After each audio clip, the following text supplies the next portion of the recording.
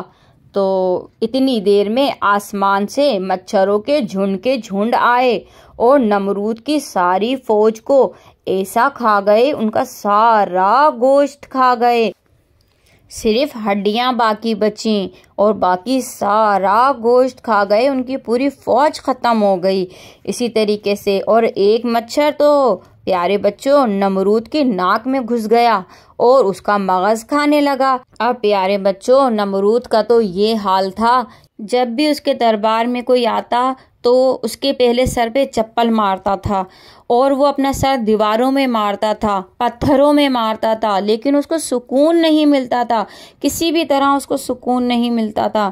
وہ اسی طریقے سے عذاب میں مبتلا رہا اور اس کی موت بھی اسی طریقے سے ہو گئی۔ تو پیارے بچوں یہ بات حقیقت ہے کہ اتنا بڑا معجزہ دیکھنے کے بعد بھی اللہ نے اس کو ہدایت نہیں دی۔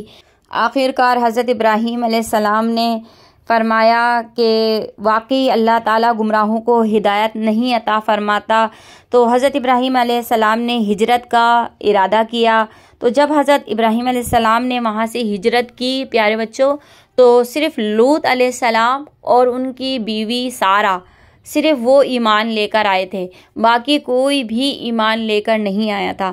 تو حضرت ابراہیم علیہ السلام پھر وہاں سے روانہ ہو گئے۔ تو پیارے بچوں آپ کے میں نے یہ کہانی اسی لیے سنائی ہے کہ تھی تو بہت بڑی کہانی، لیکن میں نے بہت مختصر کر کے سنائی ہی ہے۔ تو پیارے بچوں ہم نے حضرت ابراہیم علیہ السلام کے بارے میں جانا، آپ کو کیسا لگا؟ اور اسی طریقے سے اگر آپ اور بھی واقعات سیکھنا چاہتے ہیں تو کمنٹس میں مجھے بتائیے گا، تاکہ میں ان کو شارٹ کر کے آپ کو اچھے اچھے واقعات سناؤں۔ تو پیارے بچوں اس طرح سے ہم اپنے جتنے بھی ہمارے پیغمبر گزرے ہیں، نبی گزرے، ان کے بارے میں ہم معلومات حاصل کر سکتے ہیں۔ پیارے بچوں اگر مجھ سے بتانے میں کوئی غلطی ہوئی ہو تو اللہ تعالیٰ مجھے معاف کرے۔ ویسے تو میں نے پوری کوشش کری ہے کہ آسان الفاظ میں اور آپ لوگوں کو اچھی طریقے سے سمجھا سکوں۔ تو پیارے بچوں یہ کہانی خود بھی سنیے گا اور سب کو سینڈ کیجیے گا، دعاؤں میں یاد رکھیے گا اور اپنا بہت سا خیال رکھیے گا۔ اللہ حافظ۔ اللہ پاک ہم سب کو ایمان کے ساتھ سلامتی والی موت عطا فرمائے۔ اللہم آمین۔ اللہ حافظ۔